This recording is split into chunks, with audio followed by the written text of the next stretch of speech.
Oh, that's really fun. There was a fun countdown for everyone. Hi, welcome to the Togal 20, where we take just 20 minutes and have an action-packed webinar for you once a month. This month, my guest is Sampada Chavan. I will be introducing her very soon, but just a couple of housekeeping things as people come into the webinar. I'm seeing 30 of you already immediately in there. Thank you so much for joining us today.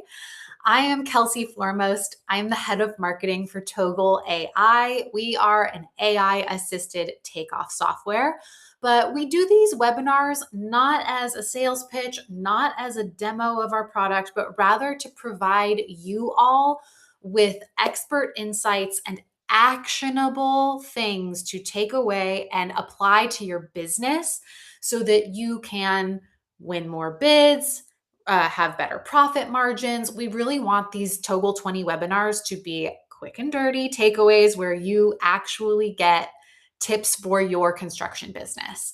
Now, one quick housekeeping note for future Togal 20s, you guys are all already good who are here and who are registered.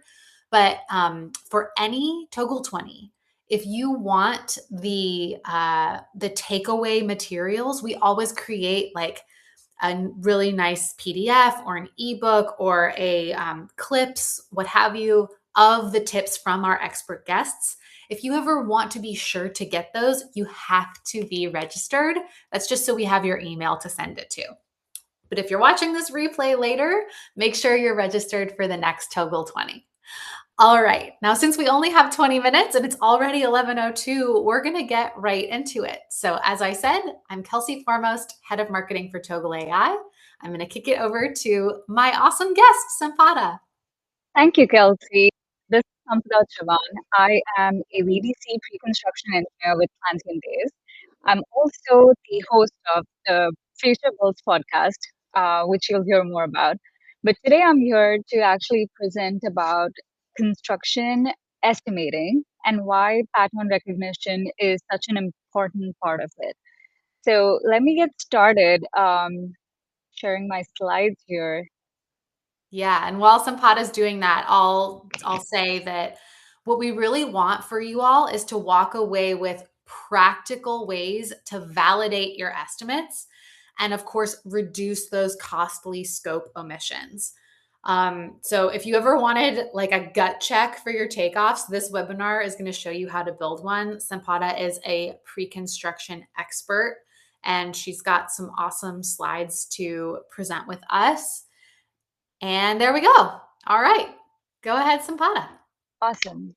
So the biggest thing is we need to understand what the estimator's challenge is.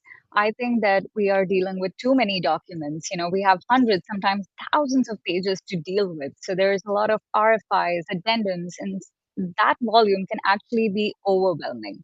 The second problem that we have is obviously time pressure. We are always looking at bid deadlines, and that speed often actually trumps the thoroughness of your quantity takeoffs or the assumptions that you're relying on. There's Mm, always ambiguity and conflict with drawings contradicting specs and stuff like that. There's also cognitive failure, which I always talk about. There's actually a human tendency to overlook certain things when you start looking at too many documents at the same time. mm, So these are the overall estimator challenges. And then what I really want to focus on is shifting your mindset. While there's so much documentation around you, it's important that you look at estimating from a different point of view. So with me, I think I would like to share a quick story. So back when I was doing concrete estimating for a concrete subcontractor, I realized this very quickly that I was doing my takeoffs and I was a very detailed oriented person. And I was doing my takeoffs and categorizing concrete into footings or walls or slabs. But I didn't really know how much cubic yards was going into these projects. Like I was doing all these different gas stations, but I didn't know exactly how much concrete was going in these similar type of projects. And mm, that's when it hit me that we are actually doing this a little bit wrong. There's, I mean, there's great benefit to being detail oriented, but estimating is also about zooming out and then looking at the patterns. So that's why I say pattern recognition is like a gut check. We already have the skill, but it's like, how do we sharpen the skill and how do we actually use the skill when we are estimating?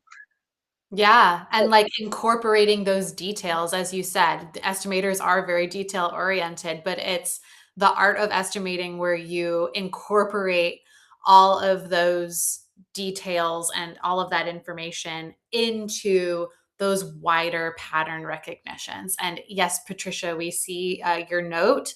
Um, we'll do our best. Sampada's, voice is cutting out a little bit, but we're going to do our best, and if we need to pause and switch microphones, then we will. actually, it is doubling for me as well, which is very interesting. But Do you want to we're doing it live, everybody, so Sampada, if you want to maybe switch away from your headphones perhaps to your computer microphone, I yeah, can. I actually also have Sampada's notes here, so I can kind of reiterate her story, which is that she was really focused on the mechanics of her concrete takeoff. And she was really focused on all of these individual details and pieces where she was missing the overall pattern of the building. So she knew the cubic yards for the footings, the walls, the piers, and the slab, but she didn't ever actually step back and calculate the total cubic yards for the entire project. And then that's when she started to understand that estimating isn't just measuring quantities. And that's what makes estimators so special. It's not just about measuring, it's about understanding the structure and the patterns within that project. Okay, so she is coming back, perhaps with a better microphone. Shall we try it? Oh, we are not hearing you, Sampada. You are muted. Okay. While Sampada figures okay. out her microphone, I will go ahead and keep going because we're doing it live and you guys are here for it. So Is it that brings okay us to now this though? time. There we go. But is it still echoing? No, Because that's better. That's okay, better. okay, perfect. Thanks So everyone for given bearing that with us. So given that we have 20 minutes and I need to run through these three quick patterns that I have noticed in my work, the first one is obviously repetition of systems. Now, understand this that every building is actually, it might be unique in design, but they're always repeating modules. They're always systems that keep repeating. Architects and engineers commonly use these modules within the building. I've always understood that once you start doing more of these certain type of projects, for example, a multifamily project, once you start doing that, you will realize there's always a certain number of door to room ratio. You'll also realize there's always a window to wall ratio.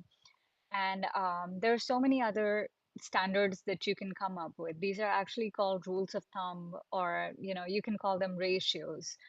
But what's important to notice is when you're doing these takeoffs, just go back and question your takeoffs.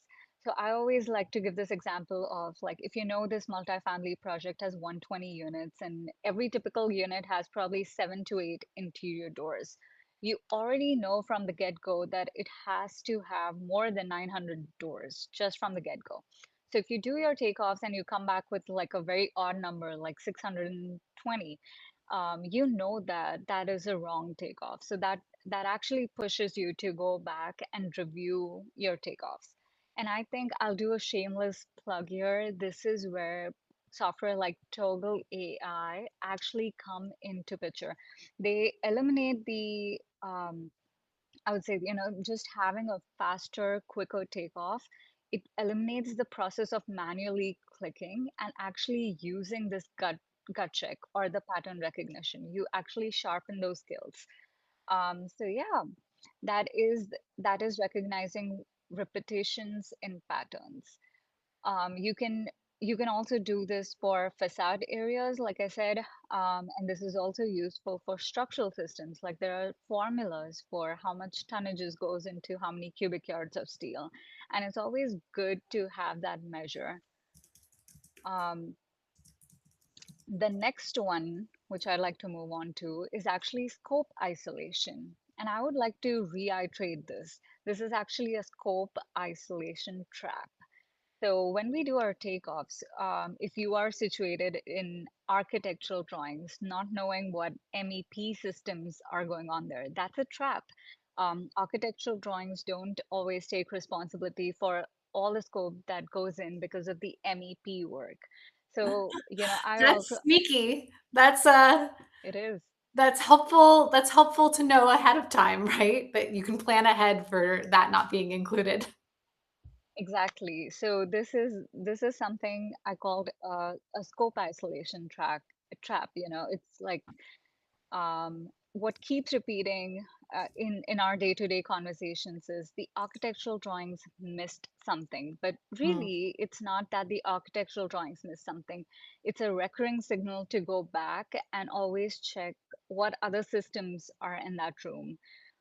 So I always like to keep it very simple. If it's a high density multi-system area, there is always going to be a high density of scope. So always look at it that way. Like areas that have more drawings dedicated to it will always have more scopes. mm, Now understand this. There is also a scope creep. I would say that comes from drawings like this. When you're looking at MEP drawings, it will give you more details on what kind of conduits it needs, if there is going to be a clash or stuff like that. Overlooking how MEPs go along with your architectural drawings can be a really big problem later on, and that can actually leads to scope creeps. So always recognize which your high density areas are. So that's one of mm. the patterns you form in your brain while you're doing these takeoffs. Yeah, it's like red alert. Red alert. This is a Right. high density. Yes, I understand. That's really helpful. Yeah. So then the next one, jumping on real quick, are the rules of exception. Something I've taught myself to do is always look, I mean, the drawings show you what's included, but look for what's not included. How are the drawings or the details or specifications showing you what's not included? So train yourself to notice cues like unless otherwise noted, see details, typical except at this detail. So always train your brain to look at these exceptional words. And they're always there. They're in your drawings, they're your specs. Yeah, Okay. and just so everybody on this knows, we are going to send out all of these like written down. So you will have this as a document to reference later. I know that for me, I would have been like furiously writing that down in my notebook of like, except for or see details. We will be sending this to you because you were smart and you registered for the webinar, and now we have your email and we can send it. Yeah, that's awesome. So yeah, those phrases, they are, I just like to say those phrases are actually more dangerous than you realize. I bet. Because yeah, because you don't really miss scope, you miss notes like these, they're hidden in those details. So yeah, It's the other natural flavors of estimating. Oh, I got balloons. That's fun. does this bring I Ah, oh amazing. man. Okay. So yeah, And and where sorry, Sampada, where would people potentially see those phrases pop up in the plans? yeah, I often see them in the notes on the drawings. Specifications, just think about it, how architects actually write their specifications. They use templates from previous projects. So there's sometimes overlap of information from previous projects. So there is always going to be clarification in the drawings. So sometimes we tend to look at specifications as, okay, that's basis of design. but the drawings will actually give you exceptions where that basis of design can be changed or can be an alternate. Mm, So sometimes there are alternates in the specifications too, but the cues that I'm asking you to look at, they're always in the drawings. Sometimes you'll see all the plumbing pipes, but it's nowhere shown on the civil drawings. But it's mm. things like that, like noticing where those gaps are. Honestly, I'm thinking, and I know shameless plug for Togal, but we have the AI search function for plans. And if it were me, what I would do is I would go right into text search and just be like, show me everywhere where it says unless otherwise noted. And then it would like give me hyperlinks to the pages. That's probably what I would do first, honestly. Right. I love it. Okay, so let's go through one more time. So we've got our three patterns, right? Our three pattern recognition checks. So let's actually name them. Number one is Repetition of systems. repetition of systems. Number two, Number two is scope isolation trap. scope isolation trap, meaning like if you are used to looking at it in a certain way, you can fall into a trap of missing something. Yeah, is also like if you're stuck in a particular discipline, like if you're stuck in architectural drawings, you might miss details from the MEP drawings in the same exact room. Yes. Okay. That makes sense. And number three is Number three is the rules of exception. yeah, the natural flavors. Yeah, I love it. Well, thank you so much. God, we ran through that way more quickly than I anticipated. So that's really awesome. We've got 3 more minutes in our Toggle 20 for people to ask questions. If you have questions for Sampada, drop them in the chat. Also, keep in mind the questions don't necessarily have to be about these patterns. Sampada is a pre-con expert. So if you have any questions about pre-construction in general, feel free to drop them in the chat.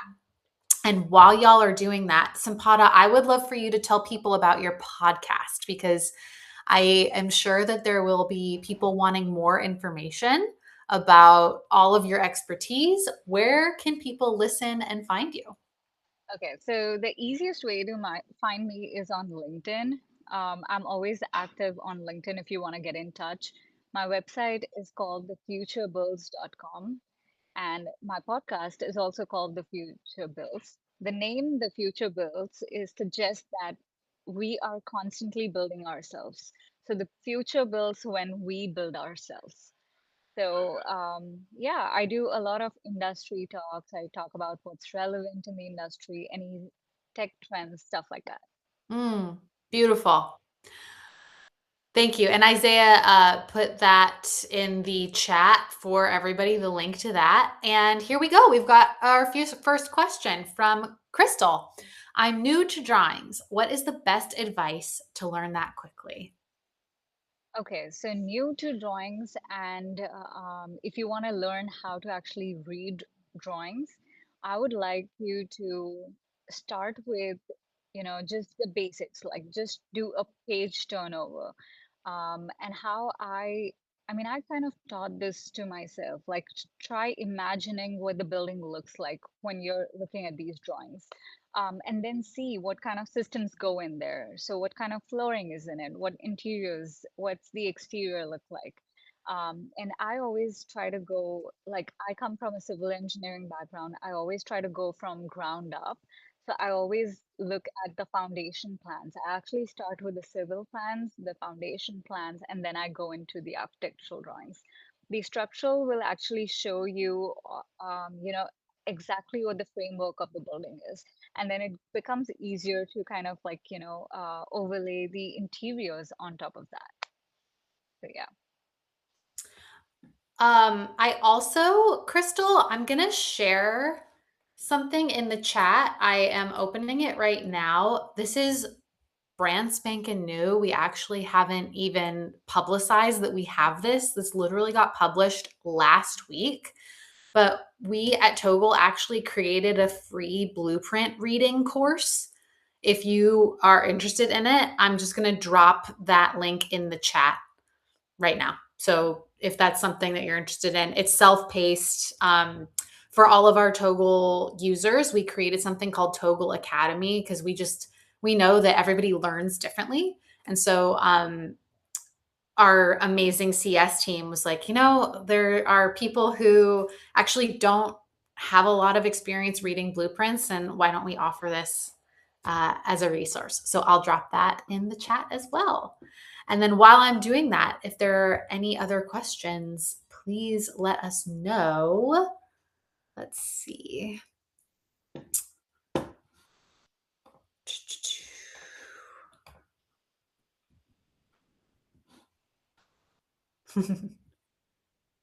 Yes. Yeah. Let's talk about that. Details versus zooming out, Sampada. Um, so I think early on, it's very important to look at the details. That's how you learn. But then, as you go on, it's also important to look at the full picture because that's how you learn to predict costs.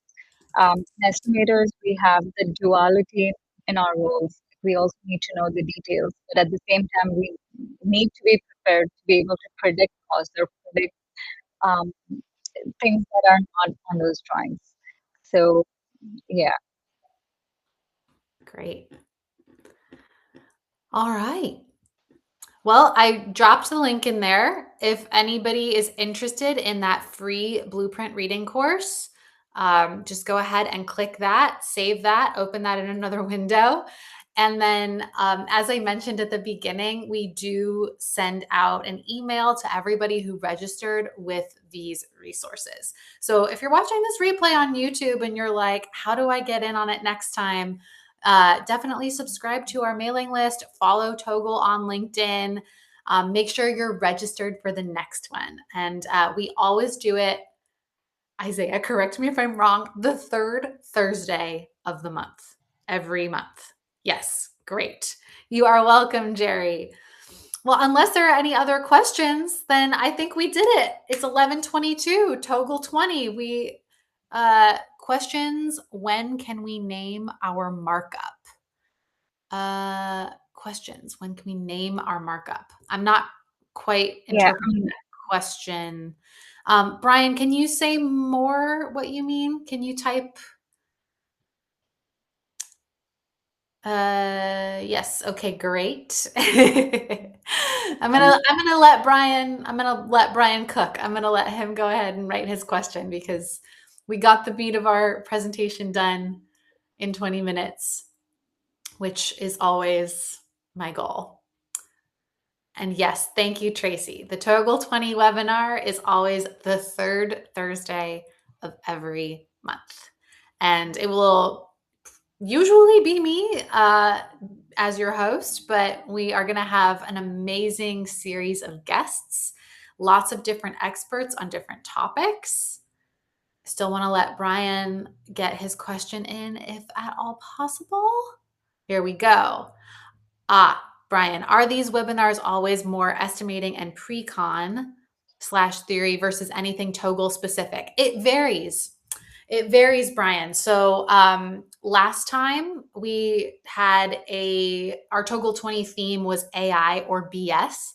And we gave people 10 questions. Oh, different, Brian. Oh my goodness. That's okay. I'm going to answer this, Brian. And then, yes, the battle of the Bryans. And then, other Brian, you can continue to ask your questions about naming a markup. Okay. So, so sometimes we talk about specific Togal features or like things that you can do with Togal, but it's never going to be like a sales demo pitch. If that is something that you want to see, we do have an open live demo of Togal every single Tuesday. The link to sign up for that is on all of our social media. It's on our website. It's called Togal Tuesday. Again, it is every single Tuesday at the same time. If you are interested in just a live demo of Togal. But these webinars where we have guests, the point that we want to get across is it's just 20 minutes of your day and you walk away with something really valuable for your business. Thank you so much. There's the Togal Tuesday. And here, okay, other Brian says, When will you be able to name your markups? And then there's a second part to this question, Nice. meaning you can name your tabs for other things. Why not markup?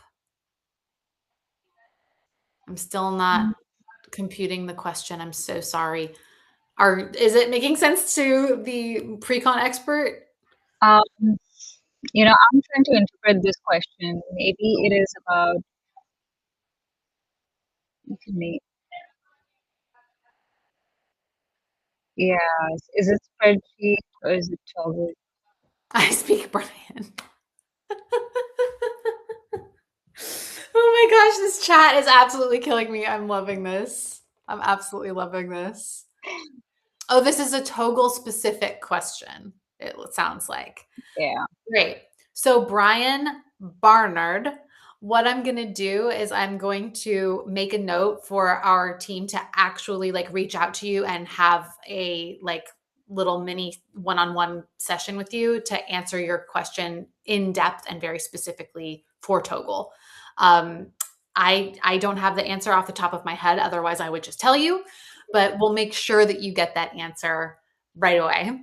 So, with that, thank you so much. Unless there are like 17 more Brians with questions. Okay, here we go. Daniela. This is actually a really interesting question from Daniela. Any advice on how to organize myself when there are revisions after I've started my takeoffs? That's a good Ooh. question.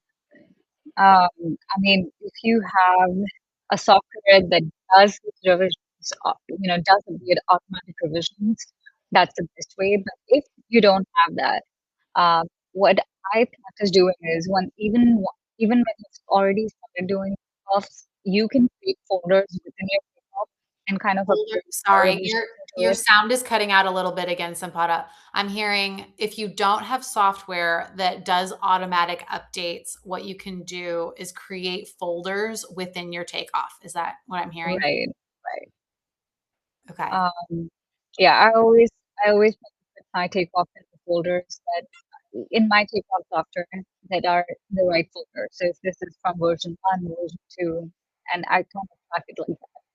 That makes sense. Creating folders, version 1, version 2, etc. Oh, and other Brian, you can do that in Togal too. Create revision sets and you can overlay sheets. Yes, I have seen that, and that is really cool. You can literally like see the changes on top of each other in different colors, and it's very handy. I'm a visual learner, so anything where it's like show it to me versus like having to read it and interpret it, A plus. Okay, unless there's another like last minute amazing question that comes through the chat for real this time, I'm going to go ahead and wrap us up. Thank you so much for being part of this Togal 20. The replays are up on YouTube after we get these downloaded, and then within 48 hours we will send you I think within 48 hours we will send you the slides that Sampada had, an actual like written information that you can save, digest, use in your business. And with that, we will see you hopefully in April. We'll see you at the next Togal 20. Thanks, everybody. Hi, thank you. This was great.